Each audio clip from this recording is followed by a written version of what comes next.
wasaaradda gaadiidka iyo duulista hawada xukuumadda federaalka Soomaaliya ayaa kulan wada tashi ku saabsan dhismaha garoon cusub ee yeelanaysa caasimadda la qaatay wasiirada maamulada Koonfur Galbeed, Hirshabelle iyo maamulka gobolka Banaadir. Wasaaradda ayaa soo bandhigtay naqshad garoon cusub oo si casri ah loo dhisi doono si uu ula mid noqdo garoomada kale ee caalamka, isla markaana baahi tiro adeegyada bulshada Soomaaliyeed oo ah mid sii kordhaya.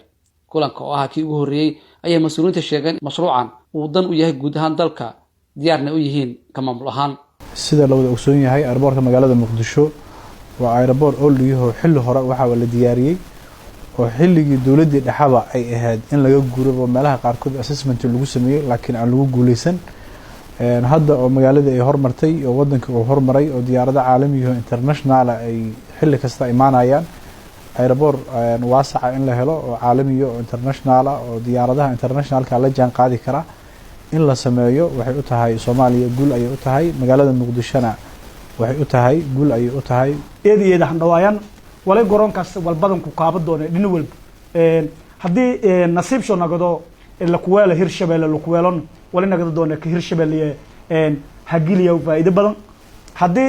South West nasiib soo nagado wala nagado doona ka South West faa'iido badan hagiliya doon ummadda Soomaaliyeed dhan ku faa'iideysan doonta insha Allah ta'ala saasan rajeen in la sii laba jibaaro oo qorshahaas la sii hormariyo oo kulamada noocan oo kala ah la joogteeyo si arintaasi loogu mara dhaliyo xaqiiqatan dowlad goboleedka Hirshabelle oo aniga aan maanta ka socdo wax walba qaranka lagu horumarinayo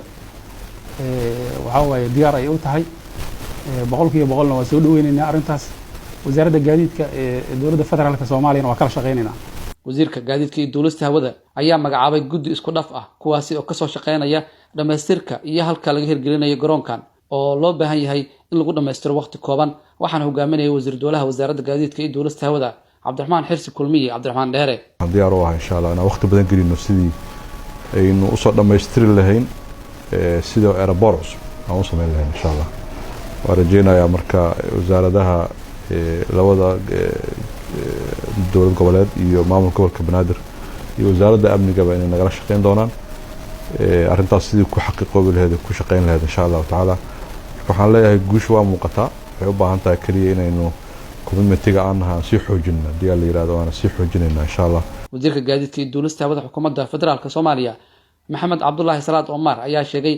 inay kordheen diyaaradaha duulimaadyada ka sameeya garoonka Muqdisho loona baahan yahay in la helo garoon cusub. dhulkii waan haysanaa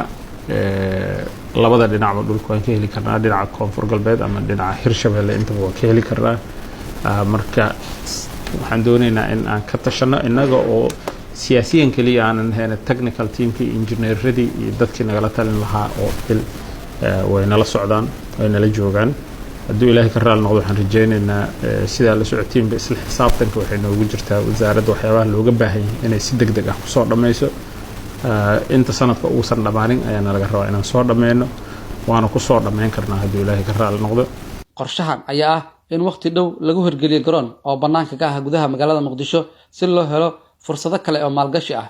iyo waliba sida ay u shaqeeyaan garoomada kale ee caalamka maadaama dalkeenu uu soo kabanayo dhaqaale ahaan iyo amni ahaanba. Cabdiqaadir Shacab, warbaahinta qaranka, Muqdisho.